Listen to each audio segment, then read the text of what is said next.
Which one of you shitbirds pitched a rock hit my windshield? Fireman Mike reached out, went to yank the hood off DeMarlo's head, but D'Lo, reed thin and cave-eyed, ducked away. Come on, you don't have to think about it. Who? God, he had a voice. Tough as they pretended to be, the boy shrank back a little, like the guy was a wall of heat. Mike Ferrazzo, Sicilian, not Italian, he'd tell you. One more thing to swagger about, the dick.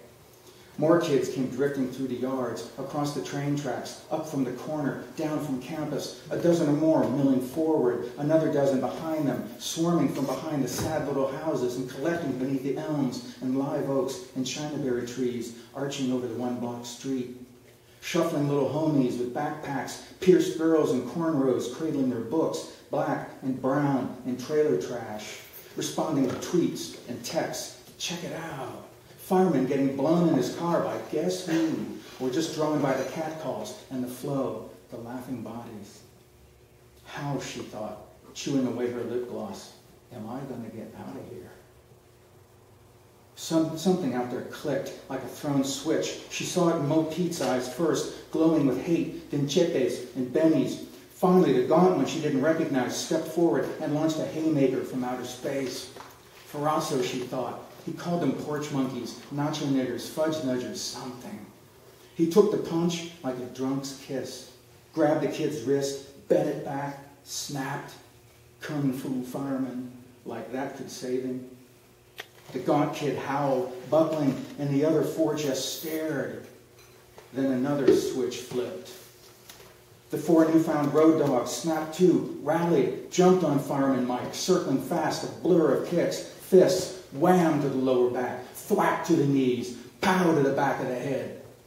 Ferrazzo gave back as good as he got, for a while anyway, then one savage punch from Benny Salgado up under the rib cage. Boom, like that. Fireman Mike was keeling sideways and hollow-kneed. It left him open, and sad dog DeMarlo wound up for a free kick to the jellies. Bunkered inside the car, safe behind the windshield glass, even she winced at the impact. Ferrazzo closed up like a knife, dropped to the asphalt. D'Lo jigged and pranced, arms high. Score!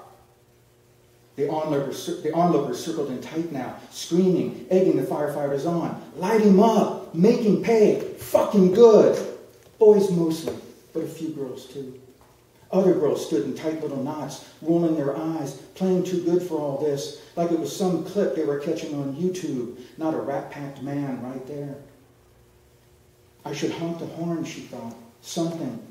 They're going to kill him. Which brought to mind his wallet.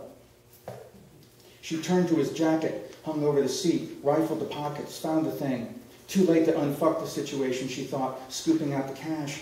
Could be my last payday from Fireman Mike for Christ, who knows. Counting, she found a mere $34, barely enough to pay her. What was up with that? Just then, a lone guy drifted past the car. Hoodie like the others, but wrong style jeans and worn too high. Work boots, not kicks. How old? She couldn't tell. A slouch in his walk, ambling quick to where Ferrazzo lay curled up on the ground. The loner dropped to one knee, untucked his hands from the sweatshirt pouch, and let loose with 3 crushing blows, pitching his torso and shoulder into it, hands swinging like it had a hammer, pounding a spike into Ferrazzo's neck.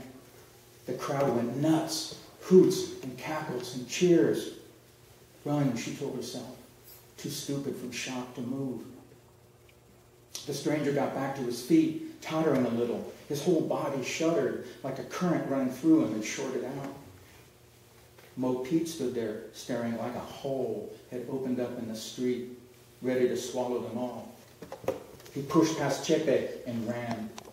It rippled through the crowd then, like a pulse, mutters and curses, finally screams, bodies scattered, pinwheeling every which way, down the tunnel of oaks and elms and chinaberry trees, back between the shabby houses, pushing through gaps in fences or scrambling over, making for the railroad tracks and beyond, hood rats and cholos and hangers-on, even girls in heels. Some still were laughing.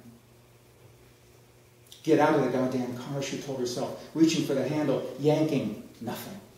The door was locked. She grabbed a plunger, flipped it up. The guy pivoted, stuffed his hands back in the sweatshirt pouch, and lurched back the way he'd come. Through the spiderweb cracks in the windshield, their eyes locked. For a second, she recognized the emptiness, the savage, lonely punk nada, like staring at a picture of yourself until the edges blur, the edges of everything. And the feeling of being somewhere high up at night, nothing left to do but fall. Then her own switch clicked.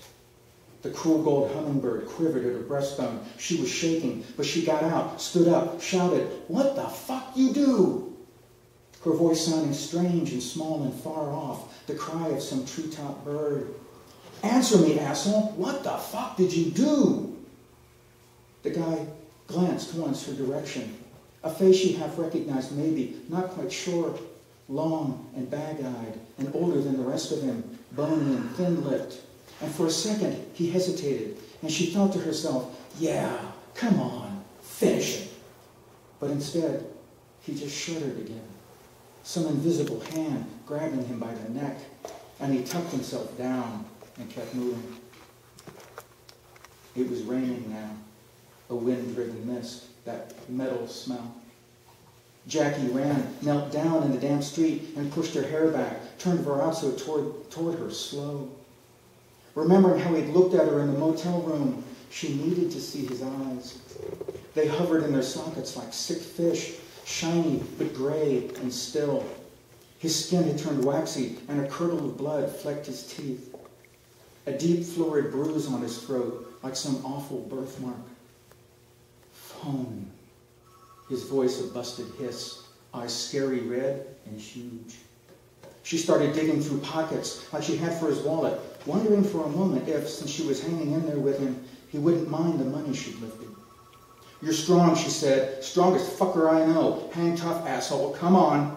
She found the phone, thumbed in 911. Dispatch came on. A woman.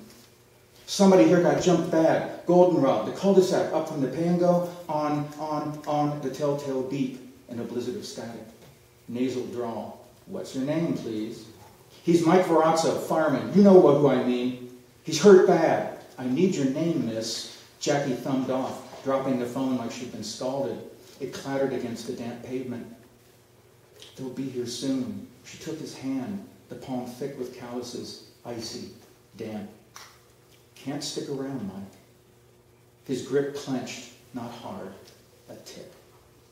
She finger-combed the hair from his face, noticing more than before the gray reaching in at the temples, even the rough gunmetal undercoat in his stubble. She brushed a few droplets of rain from his brow, and at just that moment he launched into a seizure. Locking up, trembling so hard, he inched across the blacktop like death was shaking him out of a deep sleep. The sleep called his life and dragging him away. Thanks.